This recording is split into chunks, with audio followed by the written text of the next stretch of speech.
지난주에 제가 도표를 이용해서 우리나라의 그 조선의 역사를 정말 간단하게 설명을 드렸습니다. 제가 도표를 오늘은 좀 더 멋있게 만들어가지고 한번 또 보여드리도록 하겠습니다. 바로 이것이 우리나라 최근에 몇백 년 동안의 역사입니다. 바로 조선왕이 우리나라를 다스렸지만 우리나라가 망하게 되었고, 일본왕이 우리나라를 35년 동안 지배했습니다. 그러나 일본이 미국에 의해서 항복하면서 우리나라는 이제 해방이 되었고, 새로운 통치자가 바로 우리나라를 이제 다스리고 있게 되었습니다. 일본이 항복함으로 우리가 이제 일본으로부터 분명히 해방되었음에도 불구하고 한국에는 여전히 그 일본이 지배했을 때의 그 흔적들이 많이 남아 있습니다. 그것을 우리가 보통 뭐라고 부릅니까? 식민지 잔재라고 이렇게 보통 표현합니다. 한 가지 예를 든다면 우리 가운데 남아있는 식민지 잔재가 특별히 우리 언어 속에 굉장히 많이 남아 있습니다. 그래서 저는 우리가 사용하는 말 중에서 얼마나 많은 식민지 잔재인 일본어가 우리 언어 속에 들어있는지를 한번 조사를 해보았습니다. 그 표를 제가 잠깐 한번 보여드리도록 하겠습니다. 여기에 나와있는 아마 단어들은 대부분 익숙하거나 혹시 지금도 많이 사용하시는 단어 중에 하나라고 생각을 합니다. 제일 먼저 앞에 나와있는 단어 땡깡이라는 단어가 있는데, 땡깡이 뭔지 아십니까? 우리가 보통 아이들이 말을 잘 안 듣고 고집 피우면 땡깡 부리지 말라고 이렇게 말씀을 하시는데, 이 땡깡은 일본말로 간질병이라는 뜻을 갖고 있다고 합니다. 무서운 단어라는 것을 우리가 알 수가 있습니다. 이 말은 일본 사람들이 우리나라 사람들을 비하하기 위해서, 우리나라 사람들을 무시할 때 이런 단어를 사용을 했다는 것입니다. 그런데 우리는 이런 말들을 우리 자녀들에게 그 의미도 잘 모르고 사용할 때가 있었다는 것입니다. 또 우리가 기스라는 단어를 많이 쓰실 겁니다. 저도 안경에 기스가 생겼다 이렇게 막 할 때도 있는데, 기스라는 단어는 원래 일본 말이고 한국말로는 흠집 이런 의미입니다. 우리도 뽀록나다 이런 말 많이 쓰죠. 뽀록나다, 이게 한국말은 무슨 뜻이겠습니까? 들통나다, 들통나다 이렇게 표현을 해야 되는데 뽀록나다 이렇게 표현할 때가 있습니다. 또 이제 공사장에서 많이 쓰는 단어가 노가다죠. 노가다. 이것도 원래 일본 말이고 공사판 노동자를 저렇게 일본식으로 우리가 많이 사용하고 있습니다. 찌라시라는 표현 많이 쓰지 않습니까? 찌라시. 낮장 광고지를 찌라시라고 이렇게 보통 표현하고, 무대뽀, 저 사람 무대뽀야 하는데 이 무대뽀도 일본 말이고요. 한국말이 아닙니다. 한국말로는 막무가내 이렇게 표현하는 게 정확한 표현이라는 것입니다. 오뎅, 우리 오뎅 많이 쓰죠. 그러나 원래는 어묵 이렇게 고쳐 써야 되는 것이고요. 삐까번쩍한다 이런 말 많이 쓰는데 이것도 번쩍번쩍해야 이렇게 말을 해야 됩니다. 스케다시 이거 많이 쓰죠. 식당 가서 특히 스시를 가게 되면 이런 말 많이 쓰는데, 곁들인 찬 이렇게. 근데 우리가 너무 익숙하지가 않다 보니까 곁들인 찬 이렇게 잘 사용을 안 하지만, 그러나 스케다시는 분명히 일본 용어라는 겁니다. 와사비 이런 말 너무나 많이 쓰죠. 와사비. 원래 한국말이 뭔지 아십니까? 고추냉이 이렇게 돼 있더라고요. 잔반. 저도 잔반이라는 단어는 잘 처음 들어보는 단어인데, 한자로는 의미가 맞습니다. 남은 음식 이렇게 보통 하는데 일본식 표현이 잔반 그렇게 한다고 합니다. 닭도리탕도 우리는 우리말인지 알았는데 이것도 일본 말이고, 닭볶음탕 이렇게 표현하는 것이 우리식의 표현이라는 것입니다. 옛날에 일본이 지배하던 그 식민지 시절에는 일본이 우리에게 강요했습니다. 일본 말을 쓰게끔 강요했습니다. 그래서 어쩔 수 없이 일본 말을 사용했는데, 이제는 우리가 일본어부터 완전히 해방을 했다면 당연히 우리의 원래 언어를 사용하는 것이 맞는 것입니다.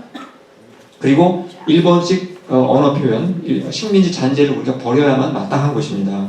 그러나 여전히 우리가 이 버리지 못하는, 또 우리도 알지 못하고 사용하는 흔적들이 우리의 주변에, 또 우리의 언어 습관 속에 아주 많이 남아있다는 사실입니다. 이와 비슷한 사례가 미국에도 있다고 합니다. 미국이 남북전쟁 이후에 없어진 제도가 무엇이었습니까? 다음 잠깐 스크린 보시면 바로 노예 제도가 그때 폐지가 됩니다. 그런데 이 노예 제도가 폐지가 되었을 때 어떤 일이 일어나는지 아십니까? 노예였던 흑인들이 해방되어서 그 노예의 신분에서 벗어났음에도 불구하고 자유를 누리지 못했다는 것입니다. 그들이 평생 노예로 살다 보니까 자기 스스로 자유롭게 선택하고 결정하는 그러한 일들을 해보지 않다 보니까 노예 근성이 그 안에 많이 있었다는 것입니다. 그래서 이미 노예 신분을 벗었음에도 불구하고 옛날 주인이 그동안 일했던 노동의 대가로 돈을 주고 독립해 살라고 했는데 나가서 살지를 못하는 것입니다. 그래서 옛날 주인에게 도로 돈을 주면서 그냥 옛날 주인 밑에서 내가 다시 노예로 살겠다고 그렇게 하는 사람들이 있었다는 것입니다. 분명히 법적으로는 노예제도가 폐지되었고 노예 신분에서 벗어났음에도 불구하고 사실상 옛날처럼 그냥 노예로 사는 사람들이 꽤 많았다는 사실입니다. 그렇다면 우리나라 사람들이 일본의 식민지 잔재를 없애기 위해서 우리는 어떻게 해야만 가능하겠습니까? 저는 가장 중요한 것은 우리나라 사람들이 일본 왕의 지배를 받았을 때 얼마나 혹독한 학대를 당했고 착취를 당하고 고통을 당했고 이런 불행한 사건들을 우리가 기억을 해야 되고 거기로부터 우리가 해방받았다는 이 놀라운 사실을 기뻐하고 그 의미를 깊이 깨닫게 될 때 우리는 일부러라도 그러한 잔재로부터 우리가 벗어나기 위해서 더 열심히 노력을 하게 될 거라고 생각을 합니다. 또 미국도 마찬가지죠. 노예제도가 이미 폐지가 되었음에도 불구하고 자유를 누리지 못하는 그 당시 흑인 노예들이 어떻게 자유를 누릴 수가 있겠습니까?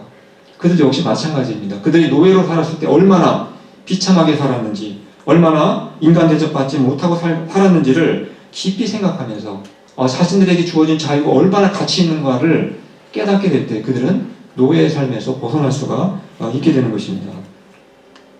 그런데 이러한 일들은 단지 일본의 지배를 받았던 우리나라 사람들이라든가 또 그 노예로 살았던 미국의 흑인들만의 이야기가 아니라는 것입니다. 바로 저희들도 예수님을 믿고 나서 어디로부터 우리가 해방을 받았습니까? 우리는 죄와 사망으로부터 해방을 받았음에도 불구하고 여전히 우리에게도 똑같은 일들이 벌어지고 있다는 사실입니다. 로마서 6장 6절 말씀을 우리 같이 한번 읽어보도록 하겠습니다. 시작. 우리가 알거니와 우리의 옛사람이 예수와 함께 십자가에 못 박힌 것은 죄의 몸이 죽어 다시는 우리가 죄에게 종노릇하지 아니하려 함이니. 방금 읽은 말씀을 보시면 우리의 옛사람이 어떻게 되었다고 했습니까?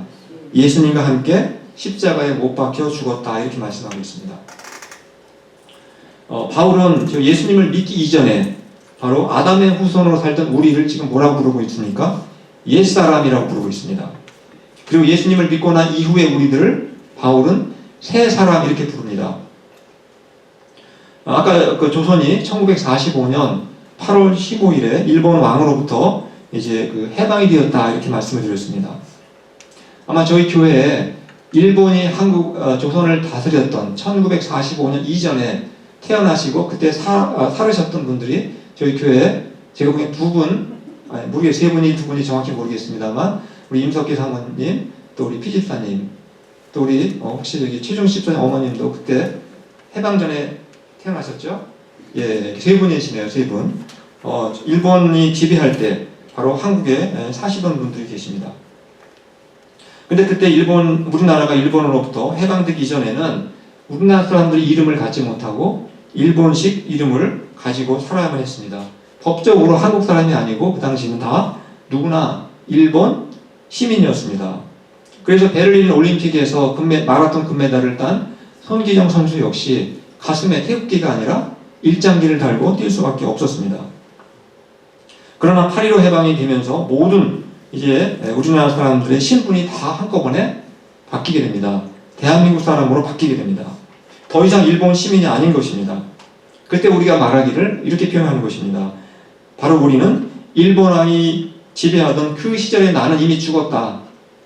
그리고 대한민국 시민으로 나는 다시 태어나게 되었다. 이렇게 우리가 설명하기도 한다는 것입니다. 즉 일본 시대에 살던 나는 옛사람이고 대한민국 시대에 사는 사람은 새사람이다. 이렇게 볼 수도 있는 것입니다. 즉 우리의 옛사람이 예수와 함께 십자가에 못 박혀 죽었다. 이런 표현은 바로 범죄한 아담의 후손으로 우리가 태어나서 죄라고 하는 일본 왕이 아닌 죄라고 하는 왕의 지배를 받으며 살았던 내가 이제는 예수님을 통해서 죄의 지배에서 벗어나서 더 이상 죄의 종으로 살 필요가 없어졌다는 것을 의미할 때 내 옛사람이 예수님과 함께 죽었다 이렇게 표현하는 것입니다. 이러한 내용을 제가 역시 지난주에도 도표로 보여드린 적이 있습니다. 제가 다시 한번 도표를 좀 멋있게 다시 그려가지고 보여드리도록 하겠습니다. 아담이 범죄하기 전에는 아담도 죄 가운데 살지 않았습니다. 그러나 아담이 범죄하고 나서 그의 후손으로 태어난 모든 사람들은 다 죄의 지배를 받으며 죄의 종으로 살 수밖에 없었습니다. 그러나 예수님께서 십자가에 죽으심으로 말미암아 이제 우리는 죄의 지배에서 벗어날 수 있게 되었고 은혜라고 하는 새로운 왕의 통치를 받게 되었다, 이렇게 말씀을 드렸습니다. 따라서 지금 우리가 한국 사람이 일본 왕을 두려워하거나 또 일본 왕의 노예로 살 필요가 없어진 것처럼 이제 믿는 신자들은 죄의 지배를 두려워할 필요도 없고 죄가 시키는 대로 우리가 죄의 종으로, 죄의 노예로 살 필요도 없어지게 됐다는 것을 우리가 알 수가 있게 됩니다. 바로 이러한 내용들을 바울이 또 다른 방식으로 우리에게 또 설명을 해주고 있습니다. 우리가 잘 이해가 잘 어렵기 때문에 바울은 여러 각도에서 설명해주고 있습니다. 바로 로마서 6장 11절 말씀입니다. 같이 한번 읽어보도록 하겠습니다. 시작. 이와 같이 너희도 너희 자신을 죄에 대하여는 죽은 자요 그리스도 예수 안에서 하나님에 대하여는 살아있는 자로 여길지어다. 그렇게 우리가 보통 쓰는 단어들은 아닙니다. 이렇게 표현이 굉장히 어려운 표현으로 되어 있는데 이 말씀의 의미를 도표로 보여드리면 금방 쉽게 이해가 될 거라고 생각을 합니다. 제가 위에 있는 것은 우리가 방금 읽었던 말씀이고 그 말씀을 제가 표로 한번 다시 재구성을 해보았습니다. 왼쪽에 있는 그림, 오른쪽에 두 가지가 있는데 왼쪽은 우리가 옛사람의 모습이고 오른쪽은 새사람의 모습을 저렇게 도표로 한 것입니다. 왼쪽에 있는 그림에 있는 것처럼 우리가 범죄한 아담의 자손으로 살 때에는 누구의 지배를 받았다고 했습니까? 바로 죄의 지배를 받았고 죄의 종으로 살았습니다. 이것을 바울이 어떻게 표현했냐면은 우리가 죄에 대해서는 살았고 하나님에 대해서는 죽었다, 이렇게 표현하는 것입니다. 그래서 죄와 나의 색깔이 똑같이 검은색으로 이렇게 같은 종류라는 것을 우리가 알 수가 있습니다. 오른쪽에 있는 그림은 이제 우리 옛사람이 예수 그리스도와 함께 십자가에 못 박혀 죽고 나서 우리가 죄와의 관계가 끊어진 모습을 설명하고 있는 것입니다. 하나님과의 관계가 새롭게 시작된 것을 보여주고 있습니다.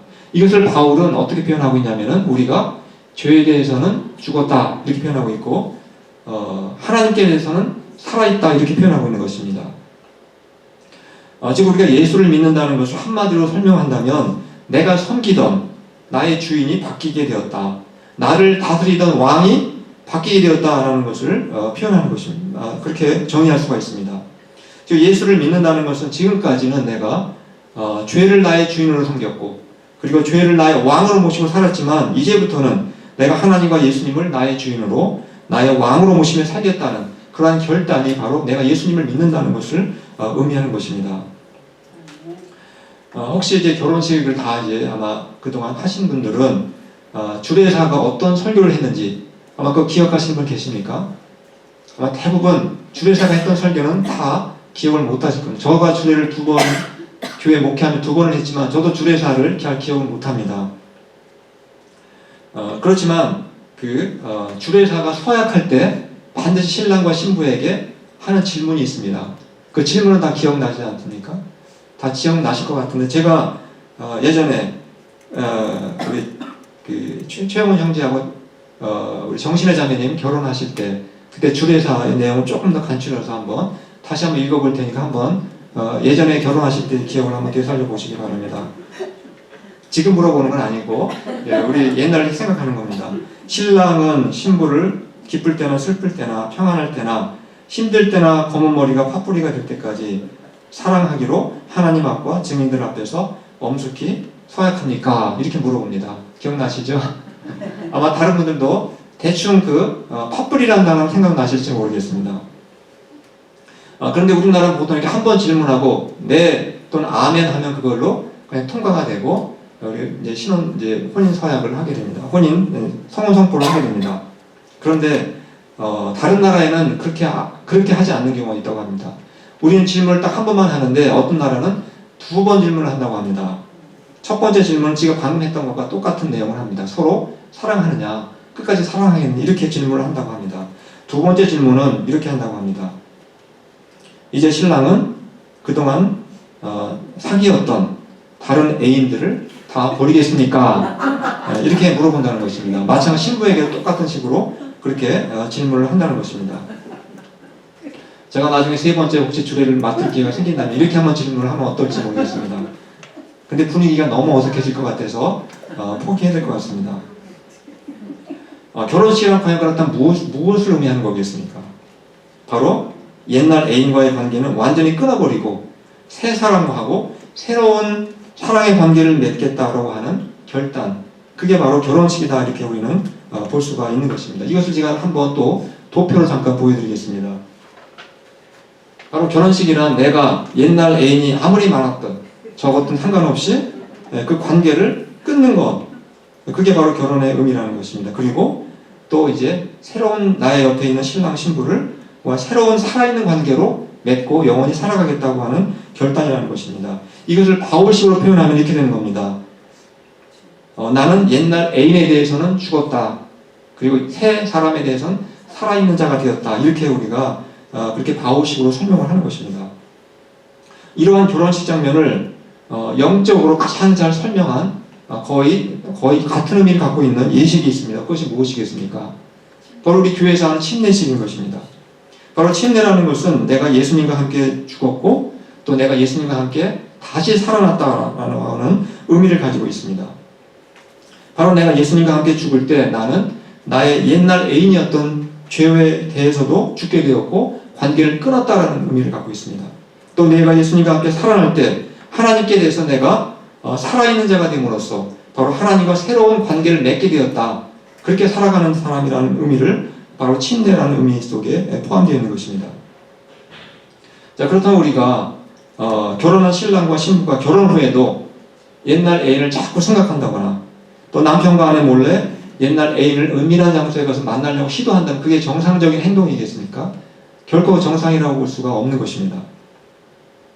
또 설교 초반에 말씀드린 것처럼 우리나라는 이미 일본 왕의 지배에서 벗어나고 해방이 되었는데 아직도 일본 왕을 두려워한다든가 또 일본 왕이 지배하던 시절의 그 습관과 행동을 지금도 내가 계속 갖고 있다면 그것은 정상이라고 볼 수가 없는 것입니다. 또 미국에서 이미 노예제도가 오래전에 폐지가 되었는데 옛날 주인을 보면 벌벌 떨면서 옛날 주인에게 찾아가서 차라리 나를 노예로 받아달라고 이렇게 부탁한다면 과연 그 사람을 정상이라고 볼 수는 없는 것입니다. 우리가 구약 성경의 민수기를 읽다 보면 이스라엘 백성들이 애굽에서 종살이, 노예살이 하다가 해방된 이후에 광야에서 그들이 어떤 불평과 불만을 했는지 그 내용이 자세하게 기록이 되어 있습니다. 바로 민수기 11장 4절에서 5절 말씀을 한번 보시겠습니다. 제가 한번 읽어드리도록 하겠습니다.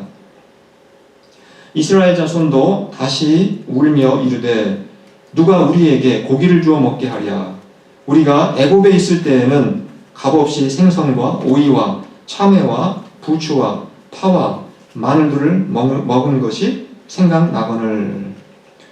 이스라엘 백성들은 애굽에서 노예살이, 종살이 하다가 하나님의 도움으로 모세를 통해서 해방이 되었습니다.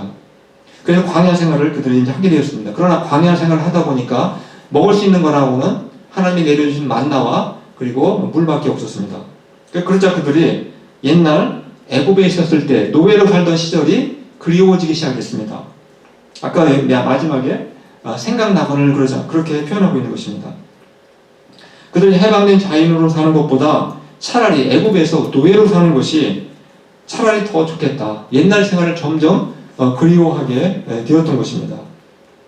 이제는 그들이 애굽에서 이제 종살이하다 해방되었기 때문에 그 애굽과의 관계를 끊어버리고 하나님과 새로운 관계 속에서 가나안 땅이라고 하는 새로운 소망을 가지고 그들이 살아야 함에도 불구하고 자꾸 옛날 추억에 빠져가지고 이미 죽은 관계를 다시 그것을 살려내기 위해서 다시 옛날로 돌아가려고 그들이 불평불만을 하고 시도했다는 것을 우리가 발견을 하게 됩니다.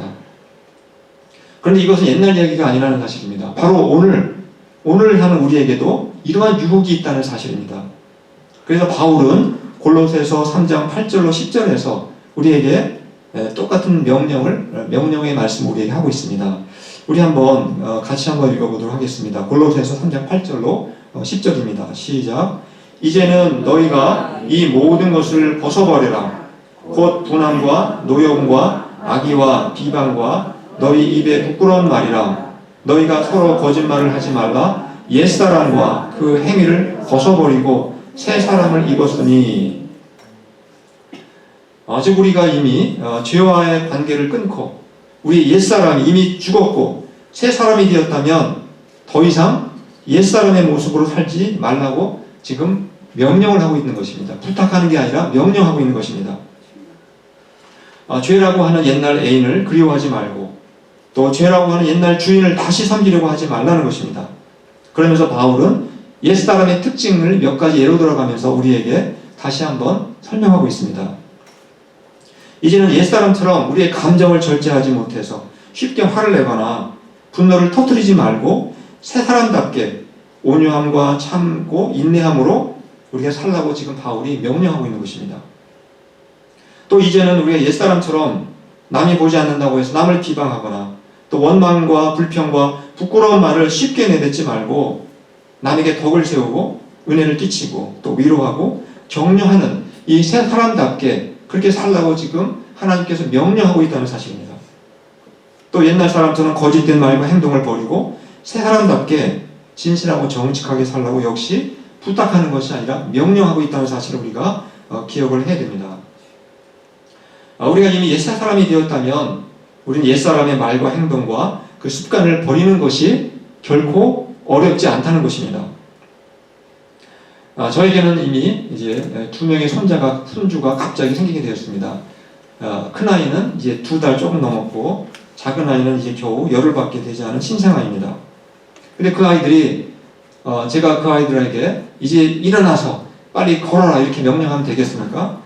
그들은 아직도 다리에 걸을 만한 근육이 너무나 부족하기 때문에 기어다니지도 못하고 지금 걷지도 못하고 겨우 누워서 머리만 좌우로 돌릴 뿐입니다. 그러나 앞으로 이제 그 아이들이 한 돌이 지나고 두 돌이 지나고 세 돌이 지나게 되면 그때는 제가 아이들을 향해서 이제 일어나 걸어봐라 이렇게 명령을 내릴 수가 있을 것입니다. 그런데도 불구하고 말을 안 듣고 게으름을 피운다면 혼돈내고 야단도 쳐가면서 빨리 걸어보라고 그렇게 아마 할 수도 있을 것입니다. 왜냐하면 그때가 되면 아이들이 2발로 서서 걸을 만한 근육이 다리에 충분하게 생기기 때문에 가능한 것입니다. 마찬가지입니다. 우리도 죄에 대해서 이미 관계가 끊어져서 우리가 죄의 지배에서 벗어났을 뿐만 아니라 죽은 자를 다시 살리신 그 부활의 새 생명이 지금 우리 안에 바로 있기 때문에 우리는 얼마든지 새 사람답게 살 수 있는 영적인 근육을 충분히 갖고 있다는 사실입니다.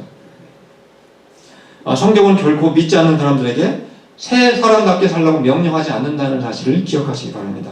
왜냐하면 그들은 여전히 아직도 죄의 지배를 받고 있고 하나님과의 관계가 끊어져 있기 때문에 새 사람처럼 살라고 아무리 명령해도 불가능한 것입니다.